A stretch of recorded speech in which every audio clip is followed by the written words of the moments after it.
वालेकुम सलाम। आबद फरीद। मैं साल दा मैंने पोलियो मैं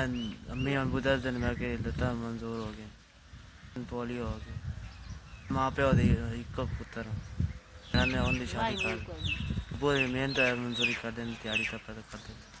मैं पोलियो में माँ प्यो का सहारा बनना मैं सहारा बनना मंजी तो बह रहे पूरी मेहनत मंजूरी कर मेरे पेट पाल देते आदत है मेरा मैं बड़ा मेरा इलाज करा बड़ा मेहनत कराई मेरा इलाज नहीं हुआ दो तीन चार पाँच 5,000 रुपया दिता